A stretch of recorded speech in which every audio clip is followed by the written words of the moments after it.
Hello tacticians, it's Nox here, and today we're looking at a brand new character and indeed a brand new faction that has been added to the game. That's Xybia the Magus of the Genestealer Cults.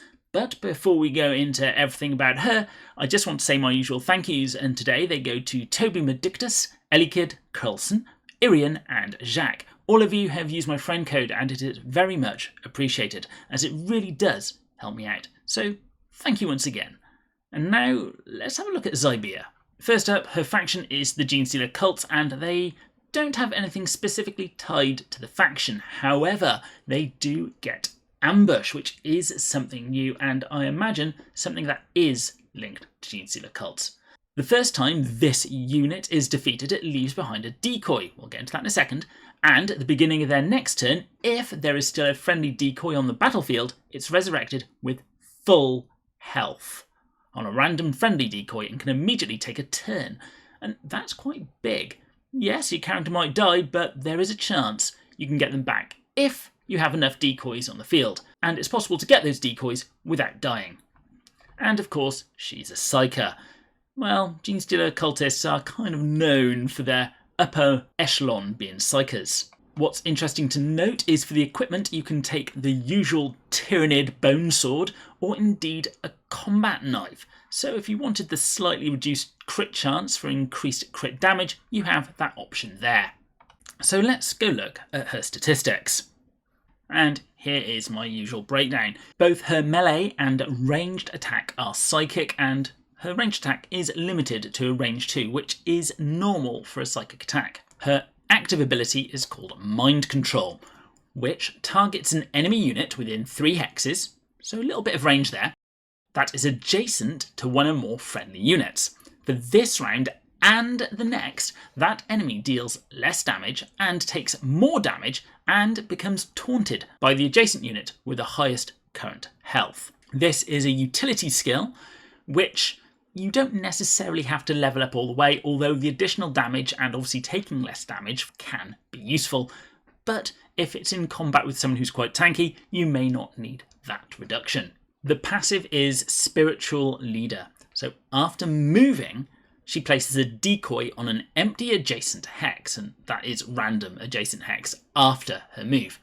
Then, if there are 2 or more adjacent decoys, it summons in a neophyte hybrid on one of those adjacent decoys, and we'll have a look at that in the gameplay. If Xybia doesn't move, then this ability triggers at the end of the turn. So to get the highest chance of getting 2 of these decoys next to each other, you're not going to want to move her, which means you're not getting close to the enemy to do her active, and she's just sitting at the back, possibly spitting out these summons. Personally, I would rather the decoy is left in the position she was before she moves, or if she doesn't move, then it can go an adjacent hex to her, because at least that way you have some control on if you place 2 next to each other. And of course, it means that they're further away from the enemy to try and step on them, so at least you've got a better chance of your characters being resurrected. But maybe that would have been too good. The neophyte stats are shown there, but it's worthwhile pointing out that they've got a physical melee and a projectile ranged attack, which only has range 2, so they're probably going to be in line with the guardsmen from the Imperial Guard. With all that said, let's have a little look at her in action.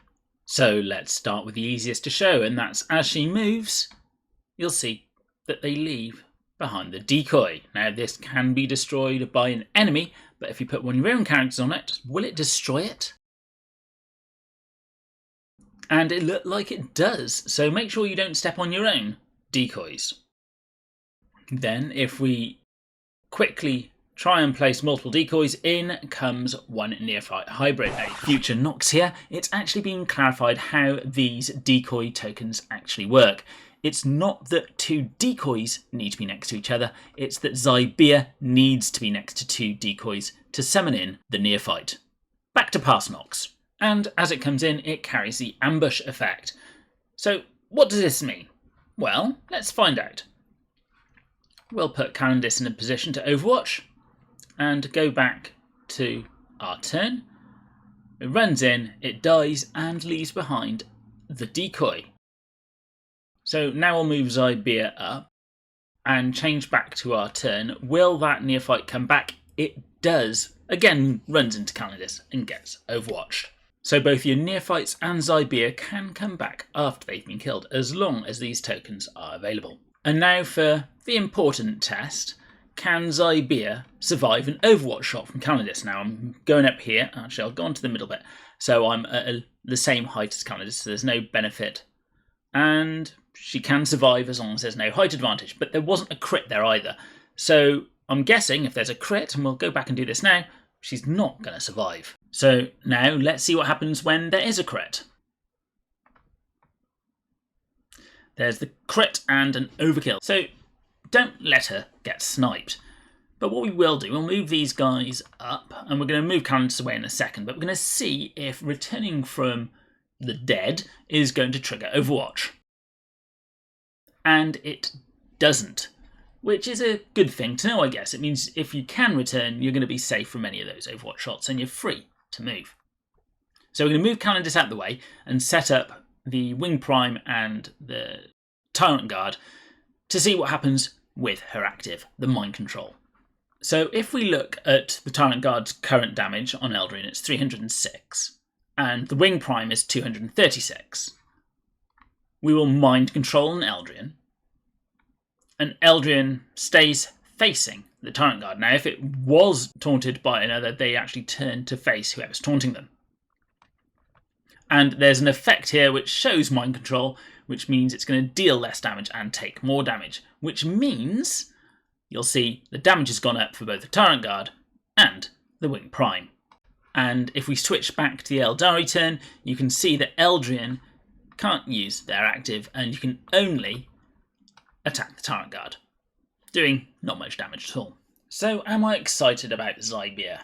Unfortunately not. You can't use her in the campaigns, which means you're looking at either Guild War, Taunt Arena, or the raids. She's not going to be useful in the raids, as the guild bosses will happily ignore Taunt, and as a general rule, unless you're summoning in many summons in one go to attack the guild raid boss, then they don't do much. There isn't enough support for the decoys to start summoning in more and more of the hybrids. Maybe once we get a fuller roster of Genestealer Cults, we can start putting down lots of these decoys and actually see lots of these being summoned. And at that point, she is actually going to be quite an interesting one to use on both offense and defense in the Guild War. And only if the rest of the team is useful for the Guild Raid will she be useful there. Which basically means this is a Guild War character as well as possibly a legendary event character. As a newer player, you're probably going to unlock her as she unlocks at rare, but I haven't looked into the upgrade equipment needed to upgrade her to find out if it's actually going to be easy to upgrade her for a newer player. As such, I would say unlock her, but there's no need to work on her at this moment in time. But of course, as the rest of the Genestealer Cult come out, that might change. And I hope that it does. If you like these videos, then it would be much appreciated if you at least think about using my friend code, as it really does help me out. Or if you or your guilds are looking for a new home, please reach out to any of the guilds shown, as we'll always welcome new people into our midst. As always, don't forget to like, comment and subscribe, and I'll be seeing you on the battlefield.